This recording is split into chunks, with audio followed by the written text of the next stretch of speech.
இயேசு கிறிஸ்துவின் நாமத்தினால் உங்களை வாழ்த்துகிறோம். இந்த நல்ல நாளிலே ஆண்டவருடைய வார்த்தையை நாம் பார்க்கலாம். லூக்கா 10ஆம் அதிகாரம் 41ஆம் வசனம். நீ அநேக காரியங்களை குறித்து கவலைப்பட்டு கலங்குகிறாய். ஆம் பிரியமானவர்களே, இந்த காலை வேளையில ஆண்டவர் உங்களோட பேசுகிற வார்த்தையை நாம் பார்க்கலாம். இன்றைக்கு நம்முடைய வாழ்க்கையில் ஆண்டவர் வேதத்தின் மூலமாக ஆண்டவர் பேசுகிறார். நீங்கள் அநேக காரியங்களை குறித்து கலங்கி கொண்டு இருக்கிறதை நாம் பார்க்கிறோம். நம்முடைய வாழ்க்கையில் ஆண்டவர் எத்தனை வாக்குத்தத்தங்கள் நமக்கு கொடுத்தாலும், நம்மோட பேசினா கூட நமக்கு இந்த கலக்கம், நாம் கலங்கி விடுகிறோம், நாம் வேதனைப்படுகிறோம், வியாகுலப்படுகிறோம் என்பதை பார்க்கிறோம். இந்த வியாகுலம் எங்கிருந்து வருகிறது? இந்த கவலை எங்கிருந்து நமக்குள்ளாக வருகிறது? இந்த பயம் யார் கொண்டு வந்து யோசிக்க வைக்கிற காரியங்கள் யார் கொண்டு வருகிறார்கள்? ஆனால் வேதம் சொல்லுகிறது, நீ கவலைப்பட தேவையில்லை, கண்ணீர் சிந்த தேவையில்லை என்று வேதம் சொல்லுகிறது. ஆனால் வேதத்தில் நாம் பார்க்கிறோம், வேதம் அநேக வார்த்தை நிமித்தமாக நம்மை தேற்றுகிறதை பார்க்கிறோம். ஆனால் நமக்குள்ளாக கலக்கமும் வேதனையும் வியாகுலமும் கடந்து வருகிறதை நாம் பார்க்கிறோம். பிரியமானவர்களே, எங்கிருந்து வருகிறது இந்த வியாகுலம்?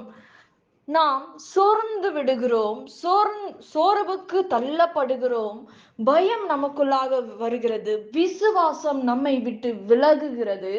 விலகும் போது நாம் வியாகுலப்படுகிறோம், பயப்படுகிறோம், வேதனை. ஐயோ, என்ன நடந்துறமோ? ஒரு மனிதன் தனியா இருக்கும்போது பிசாசு அவனோட இடைபடுகிறதை நாம் பார்க்கிறோம். விசுவாசத்தை முதலாவது நாம் இழந்து விடுகிறோம். கர்த்தர் எத்தனையோ தைரியமான வார்த்தைகளை பேசி இருக்கிறார். கர்த்தர் நம்மோட கூட இருக்கிறார். நமக்கு அக்கினியின் மேகஸ்தம்பமும் அக்கினி ஸ்தம்பமும் இஸ்ரவேல் ஜனங்களை நடத்தினது என்று நமக்கு தெரியும். ஆண்டவர் அநேக அற்புதங்களை செய்தார் என்று நமக்கு தெரியும். ஆனால் நம்முடைய வாழ்க்கை எப்படி இருக்கிறது? கலங்கி கொண்டு இருக்கிறோம், வேதனைப்படுகிறோம்.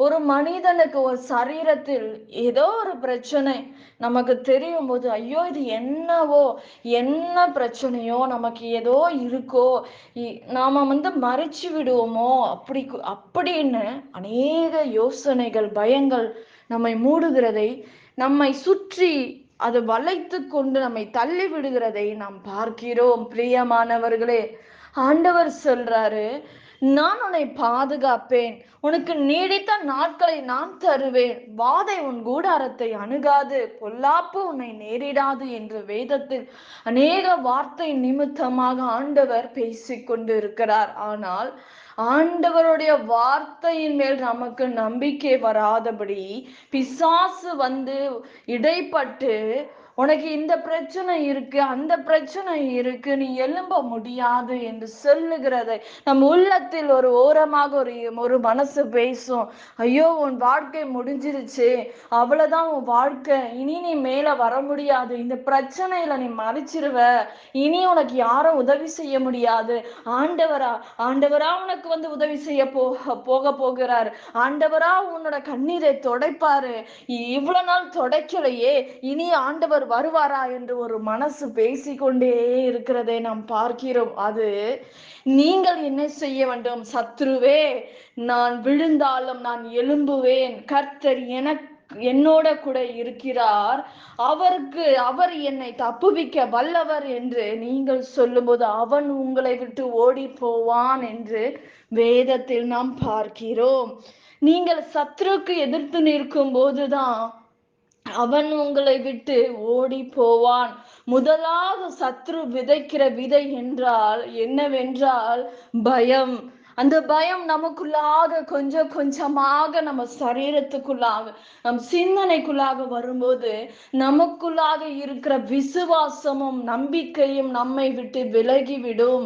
நமக்கே தெரியாது எப்படி நாம இப்படியெல்லாம் யோசிக்கிறோம், ஏன் இப்படியெல்லாம் நான் உள்ளத்துல நினைக்கிறேன் என்று தெரியலையே. அது அது கொஞ்சம் கொஞ்சமாக உங்க சிந்தனைக்குள்ளாக கடந்து வரும். முழு சரீரத்தையும் அது மூடிவிடும் என்று நாம் பார்க்கிறோம். பிரியமானவர்களே, இன்றைக்கு யோசிச்சு பாருங்க, நீங்க எதை குறித்து வேதனையோட கலக்கத்தோடு இருக்கீங்க? கலங்க தேவையில்லை, நீ பயப்பட தேவையில்லை என்று வேதம் சொல்லுகிறது. பிரியமானவர்களே, அநேக காரியங்களை குறித்து நீங்கள் கவலைப்படாதபடி கர்த்தர் மேல் உங்கள் பாரத்தை வைத்து விடுங்கள். ஆண்டவர் உங்களுக்கு உதவி செய்ய அவர் வல்லமை உள்ள தேவனாய் இருக்கிறார். பிரியமானவர்களே, இன்றைக்கு என்னென்ன காரியத்தை குறித்து, அநேக காரியங்களை குறித்து நீங்கள் கவலைப்படுகிறதினால் ஒரு முழம் நீங்க கூட்டவும் முடியாது, குறைக்கவும் முடியாது. இப்படிப்பட்ட சிந்தனையை கொண்டு வருகிற சத்ருவை முதலாவது கடிந்து ஜெபியுங்கள். அதை கண்டித்து நீங்க ஜெபிக்கும் போது இந்த போராட்டத்திலிருந்து, இந்த சிந்தனை போராட்டம், இந்த குழப்பம், இவையிலிருந்து நாம் விடுதலையாக வேண்டும் என்றால் நீங்க எதிர்த்து ஜெபிக்க வேண்டும். இப்படிப்பட்ட பிரச்சனையில் நீங்கள் யார் இருந்தாலும் ஆண்டவர் உங்களோட பேசி கொண்டிருக்கிறார். நீ அநேக காரியங்களை குறித்து வேதனைப்பட்டு கலங்கி கொண்டிருக்கிறார். அருமையான தேவ பிள்ளையே, ஆண்டவர் இந்த காலை வேளையில உங்களோட பேசி கொண்டிருக்கிறார். இந்த காரியங்களுக்காக நீ எதிர்த்து ஜெபிக்கும் போது சத்ருவை கொண்டு வந்து போடுகிற இந்த காரியங்களை ஆண்டவர் நீக்கி விடுதலை தருவார் என்று நாம் பார்க்கிறோம். பிரியமானவர்களே, நிச்சயமாக அவருடைய வார்த்தை வல்லமை உண்டு, வல்லமை உள்ளது. அவர் சரீரத்தில் வல்லமை உண்டு, அவர் வஸ்திரத்தில் வல்லமை உண்டு, அவருடைய வார்த்தையில் வல்லமை உண்டு. விசுவாசியுங்கள், அதை நம்புங்கள். ஆனால் இப்படிப்பட்ட சிந்தனைக்கு இடம் கொடுக்காதபடி உங்கள் சிந்தனையை ஆண்டவருக்கு ஒப்பு கொடுங்கள். உங்கள் ஆவி, ஆத்துமா, சரீரத்தை ஏசப்பாக்கு ஒப்பு கொடுக்கும் போது சத்துரு இப்படிப்பட்ட சிந்தனையை கொண்டு வருகிற காரியங்கள் நம்மை விட்டு விலகி போகும் என்று நம்புங்கள். நாம் ஜெபிக்கலாம். பரலோகத்தில் வாசமாய் இருக்கிற அன்பின் பிதாவே, உங்க நாமம் மகிமைப்படுவதாக, உங்க ராஜ்யம் வருவதாக. ராஜா, நீர் ஆண்டவரே சகலவற்றையும் கர்த்தாவை பொறுப்பெடுத்துக் கொள்ளுங்க. ஆண்டவரே, உங்க பிள்ளைகள் அநேக காரியங்களை குறித்து வேதனையோட, கண்ணீரோட, பாடோட, நிந்தனையோட இருக்கிற பிள்ளைகளை விடுதலையாக்குங்கப்பா. அற்புதம் செய்யுங்க ராஜா. மன நிம்மதியை தாங்க, சமாதானத்தை தாங்க. திருமண நாள், பிறந்த நாள் காண்கிற பிள்ளைகளை ஆசீர்வதிங்க. பண பிரச்சனையில இருந்து விடுதலை தாங்க, லோன் பிரச்சனையில இருந்து விடுதலை தாங்க. திருமண காரியங்களை பொறுப்பெடுத்துக் கொள்ளுங்க. குழந்தை இல்லாதவர்கள் குழந்தைய கட்டளிடுங்க. சரீரத்தில் இருக்கிற எல்லா பிரச்சனைகள் மாறட்டும், பண பிரச்சனைகள் மாறட்டும். வீடு கட்டுகிறவர்களுக்கு பண தேவைகளை சந்திங்க.